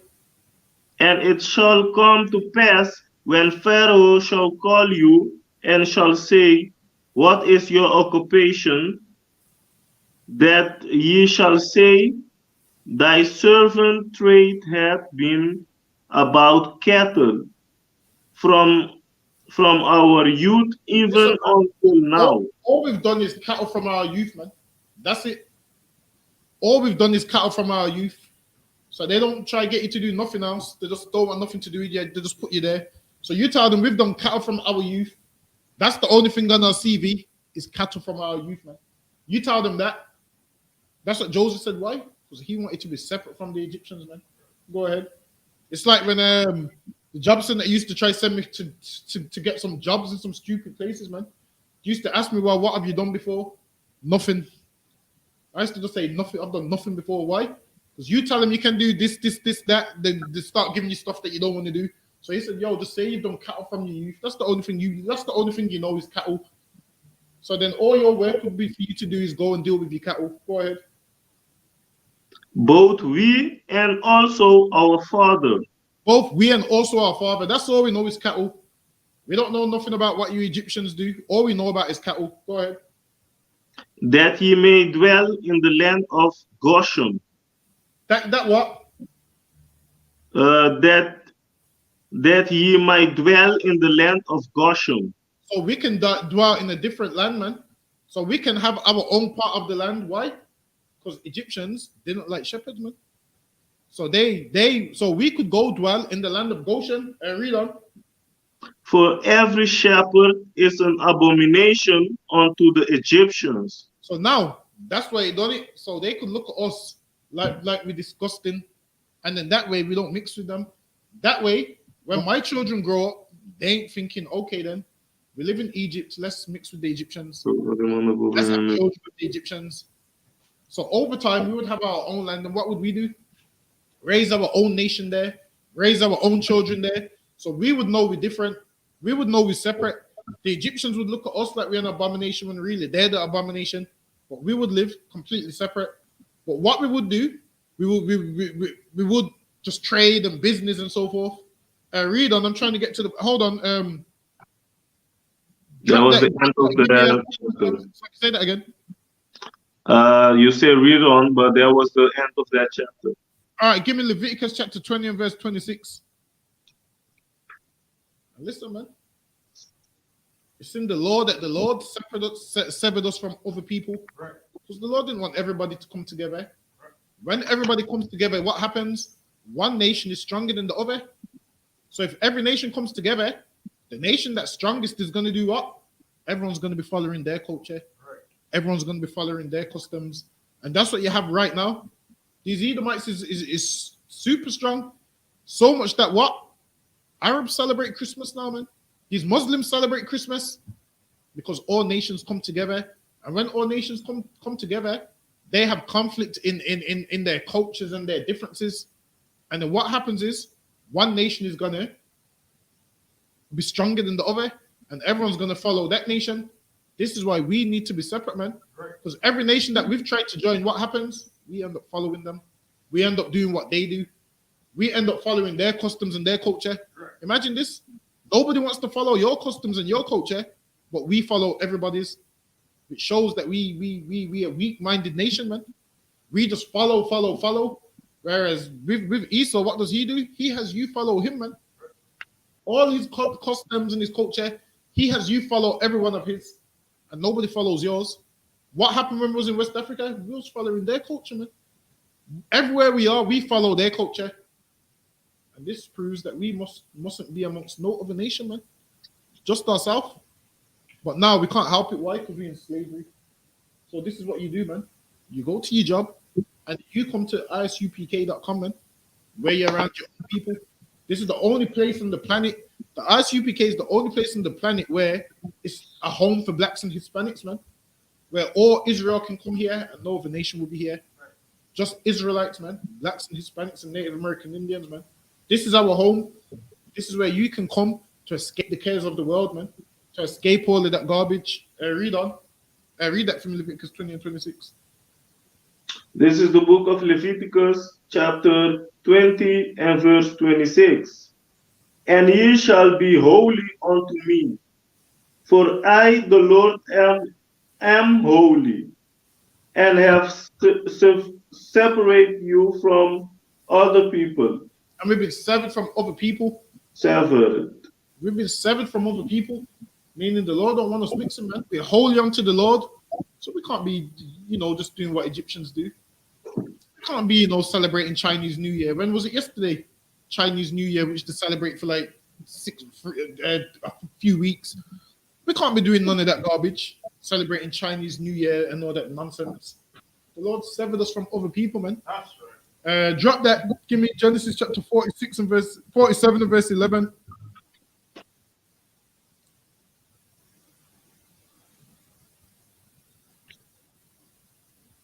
This is the book of Genesis, chapter 47 and verse 11.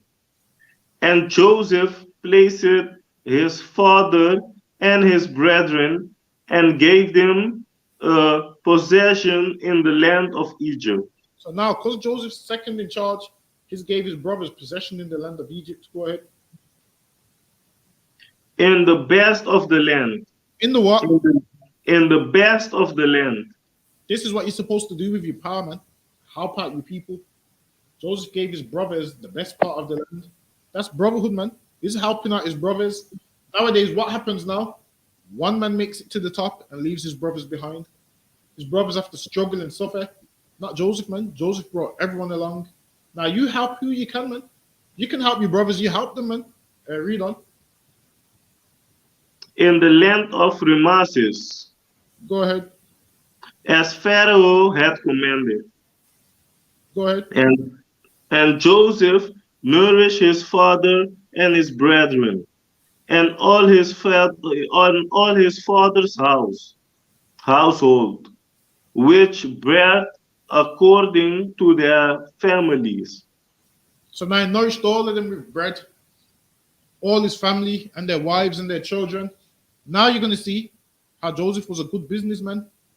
Now you're going to see how Joseph was a good businessman when we read on, man. Read on. You want to know, but you want to understand business. You read the book of Genesis chapter 47, man. This is how business works. Read on. Verse 13.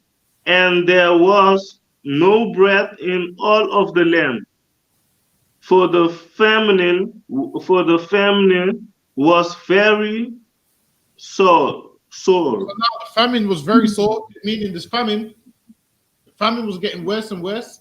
So now Joseph obviously had corn and whatnot. So he was still selling these people corn. And then when they ran out of money, they had to end up working for Joseph, man. And Joseph done that on purpose. Now his brothers, he gave them corn for free. Remember when he gave back his brothers their money and stuff?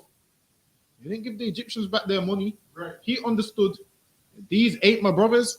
He understood, I can take their money because they're not my brothers. He understood, I can do certain things to them because they ain't my brothers, man. Right. That's how black people need to think when it comes to business. That's right. You employ black people, man. That's what you do, man. You employ black and Hispanic people, man. If you've got a business, employ your family, man. Right. That's what you do. Put some food in your family's pocket, man. That's what you do. Don't be employing other nations.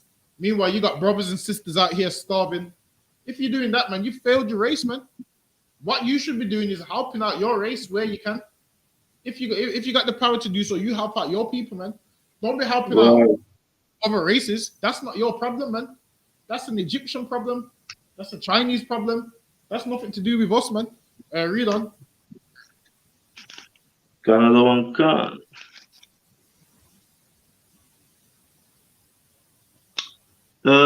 So that the land of Egypt and all the land of Canaan faded by reason of the famine.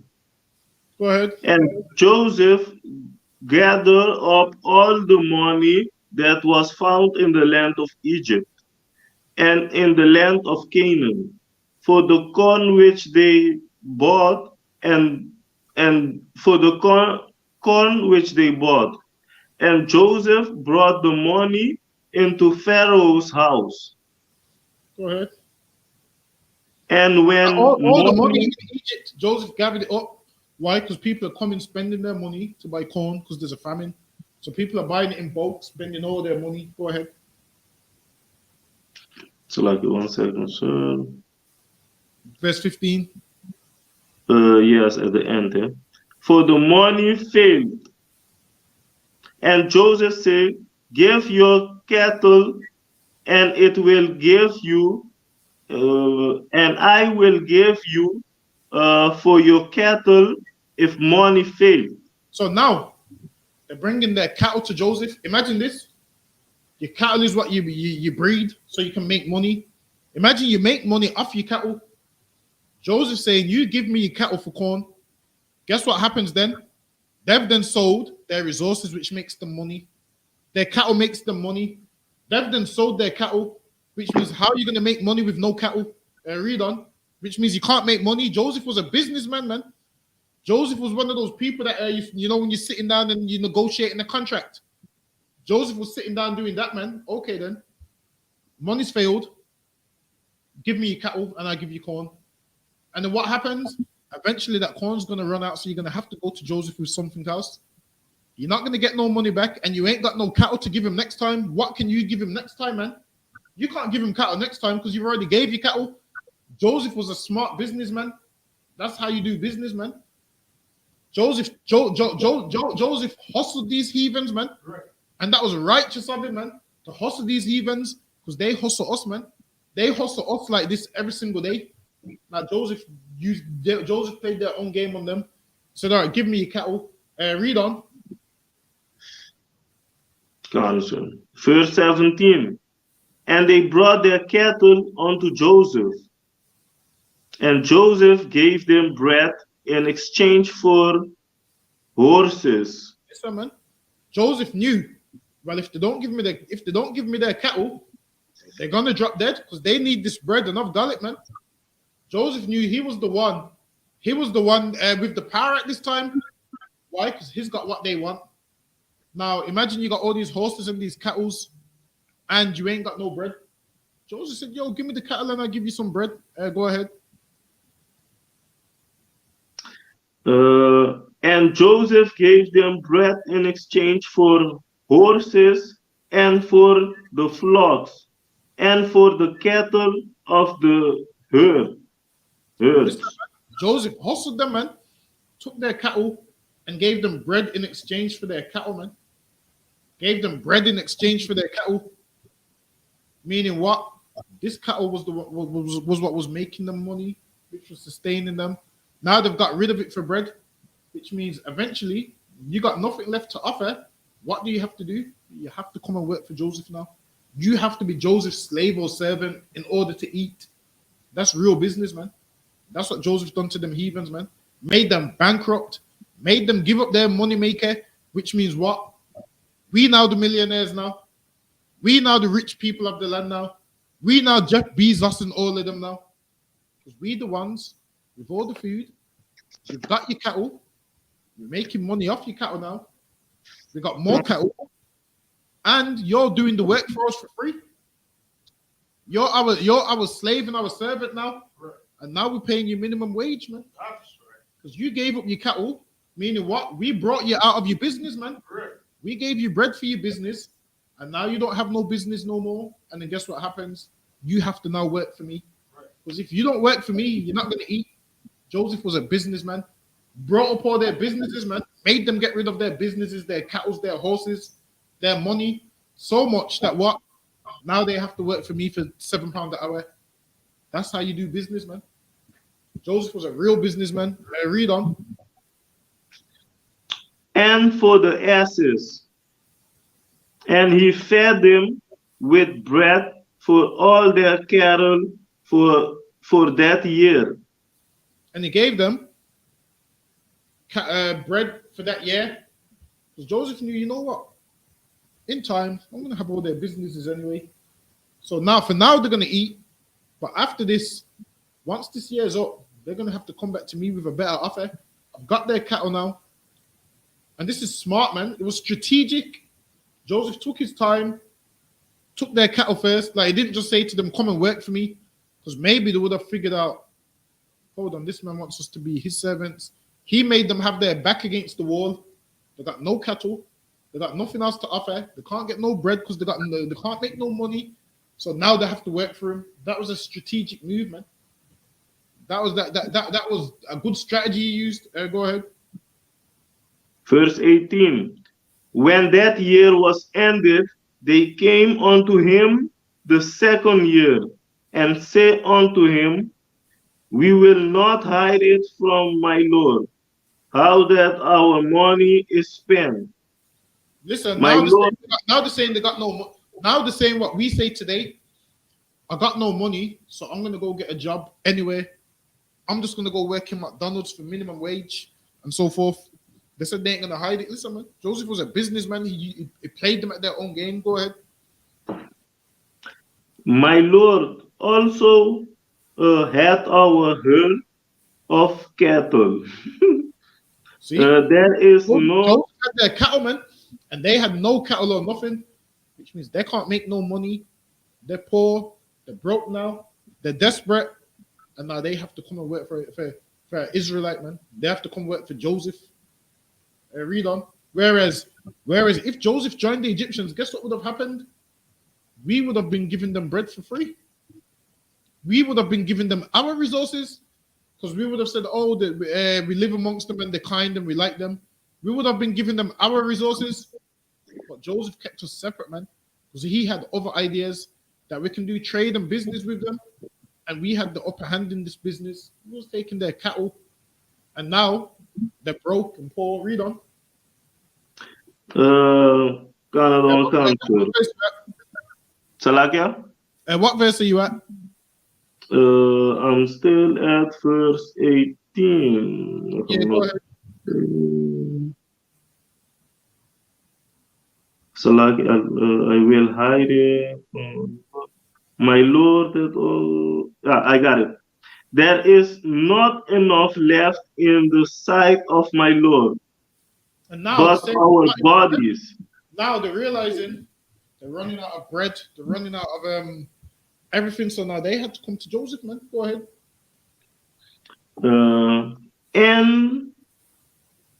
And our land. So bodies and our land. Verse 19. Wherefore shall we die before thine eyes, both we and our land? So now what? So now what? These Egyptians is looking for sympathy. Listen, man. Joseph ain't giving no sympathy, man. You're gonna have to work for us. Nothing. Listen. Joseph told them the same thing that they tell us. Nothing in life is free, man. Nothing in life is free. You think you could walk into McDonald's and say, "I'm starving, can I have a burger?" They're not going to give you, man. It don't work like that. You have to go pay for whatever you need. Joseph's letting them know, look, man, nothing in life is free. Read on. Now they've come with a proposal. Now they said, listen, we'll be his servants. Go ahead. And give us, buy us and our land for bread, and we and our land will be servant unto Pharaoh. So now it says servants unto Pharaoh, but if you know anything, Joseph was running things. Joseph was basically just given authority. He could just do whatever he wanted to, but obviously Pharaoh was still running the land. But he knew Joseph done such an excellent job that basically Joseph was in charge, so Joseph could do whatever he wanted. Go ahead.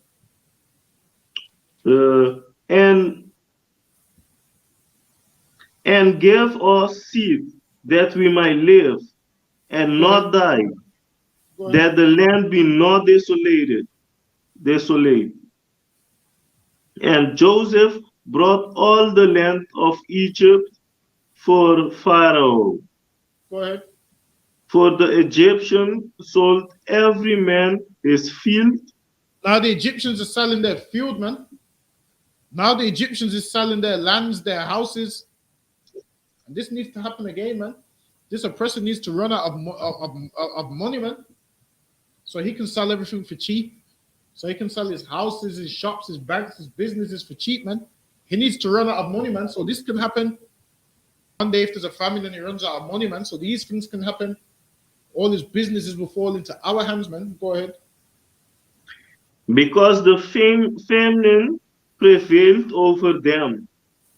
So the land became Pharaoh's. Verse 21.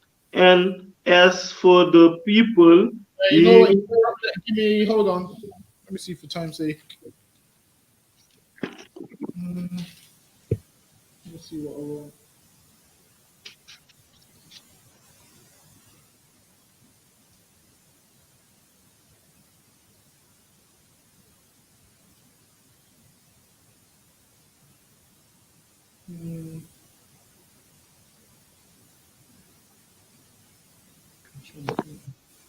All right, give me Genesis chapter 50 and verse 22. This is the book of Genesis, chapter 50 and verse 22. And Joseph dwelt in Egypt, he and his father's house. And Joseph lived 110 years. Listen, man. These are the long lives black people should be living, man. Right. But instead, these other nations work us to death. That we dropping dead at 50, man. Imagine you finish your night shift, you go home and you don't wake back up, man. You go home and you're not waking back up. Why? Because they work you to death in them jobs, man. Right. Got you doing overtime. Imagine this to phone you on your day off. Can you come and work on your day off? Listen, man. I'm a day off to phone me one time and was like, well, why can't you come in? What are you doing? I said, well, that's none of your business. It's my day off. Right. I said, well, it's my day off. I don't need to tell you what I'm doing on my day off. I could want to sit there and look at the wall for the whole day. I got the right to do that. It's my day off. I could want to hang upside down from the ceiling. It's my day off. You can't tell me how to spend my day off. It's my rest day and I don't want to work. But these nations feel like they can phone you on your day off. Oh, you have to work tomorrow. According to who? According to who? I'm busy, actually. It's too short notice. And furthermore, don't contact me out of work hours as well. Imagine this work got the cheek to contact you out of work hours. You don't contact me out of work hours, man. Right. But they will work you to death if you let them, man. Don't be afraid to call in sick. Sometimes if you are sick, take the day off, man. There's some people who are scared to call in sick. And they feel like they let the company down. Listen, to the company, just a number. If you drop dead on the job, what's going to happen? Another number is going to take that position. Put your health first, man. Put your life first, man. Put your life before this job that you got, man. Because this job could be the death of you, man. You know how much people die on the job? Being worked to death. And there's tons of black people as well. Our grandparents worked 3 jobs, man. 3 or 4 jobs. Getting worked to death. Working, being dragged from pillar to post. Working. Listen, man. Think about your health. Sometimes take a day off, man. Read on.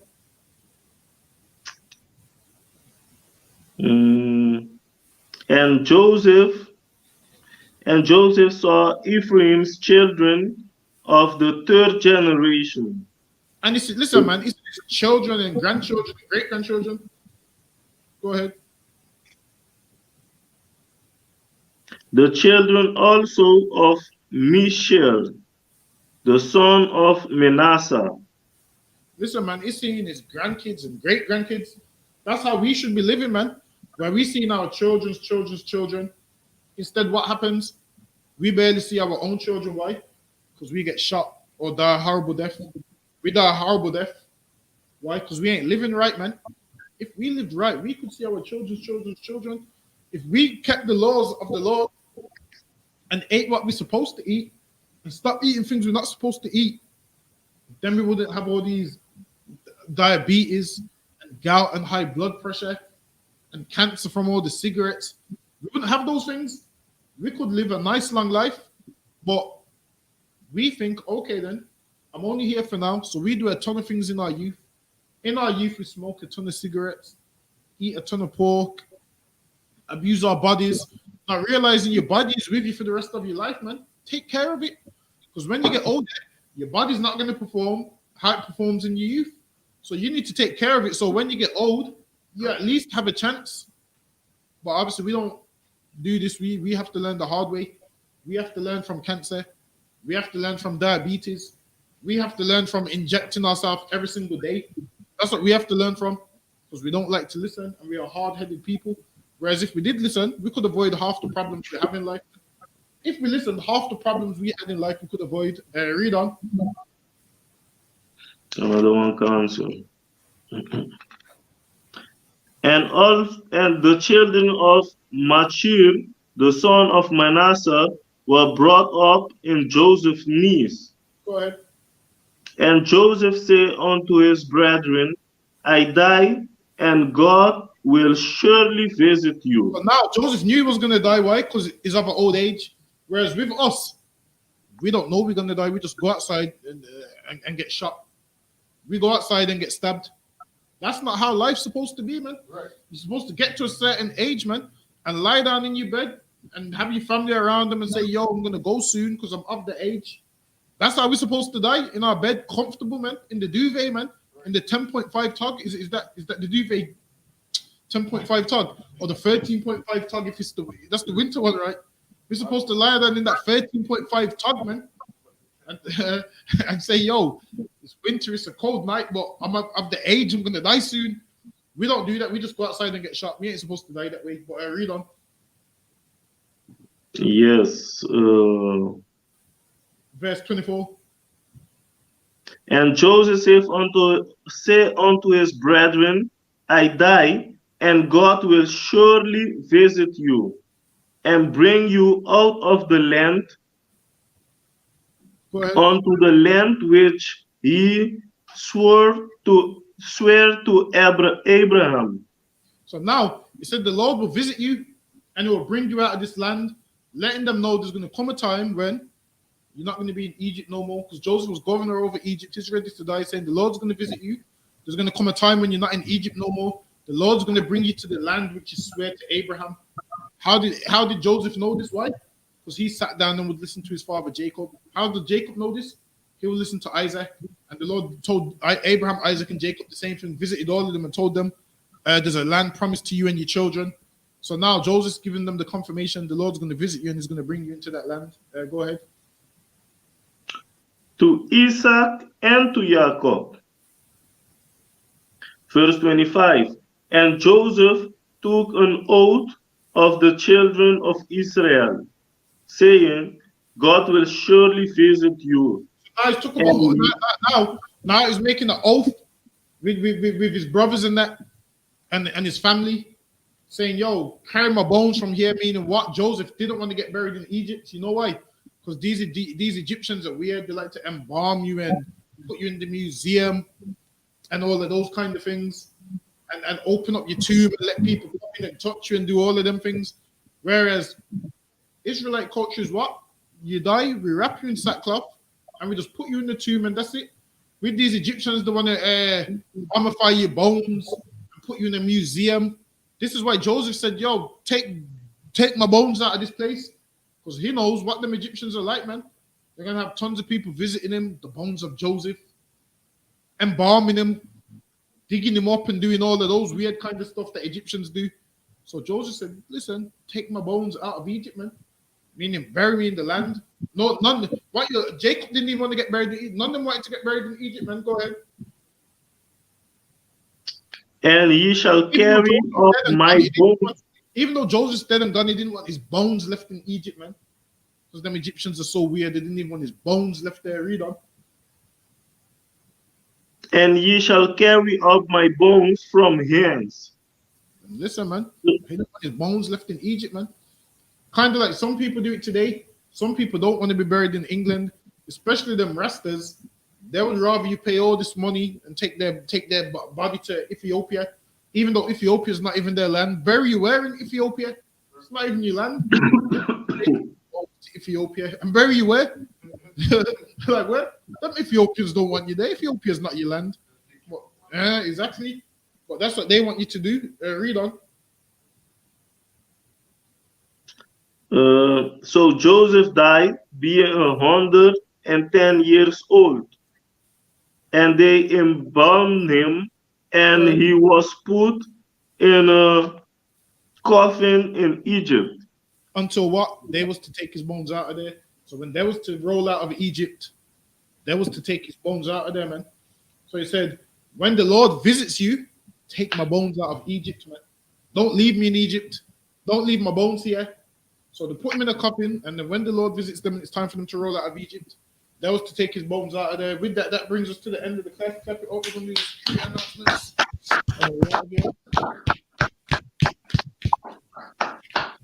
This is the I.S.U.P.K security announcements. We are the I.S.U.P.K started out of 1 West, 125th Street, Harlem, New York, under Commanding General YAHANNA. Rule for new brother and sister. When a new brother or sister comes into the school, they are off limits for 6 months. They are to be saluted only. They are here to shed themselves of the world. If they need transportation, the teacher will arrange it. After 6 months, if a brother or sister has an interest in a particular person, he or she must get permission from the head to speak to a brother or sister. There is another 6 months in which the brother and sister will court each other. After this 6 months period, the brother and sister will get permission from the head to marry. Tithes, which is a commandment, Numbers chapter 18 and verse 21, Malachi chapter 3 verses 8 to 10, means tenth in Hebrew, Mashara, 10% of any 10% of every penny of any increase the Lord gives you. Give to Treasury Department of Teacher, Priest Fund, not mandatory. Whatsoever amount you would like to give. Upcoming holy convocations. Feast of Purim, February 14th and 15th, lands on a Monday and Tuesday. Come on down. We're going to have a ball of a time. All the brothers, all the sisters, come on down, man. All Israelite born is welcome. All Akim and Akov, check the bulletin board in the hallway and to check all I.S.U.P.K social media. If anyone wants to become a trooper in the school, start wearing all black boots, shirt, pants, headband, and scarf. To that, say a Madyam. Madyam Shabbat, Madyam Barak, Yahweh Shemya Shabbat, Yajamata. Class dismissed.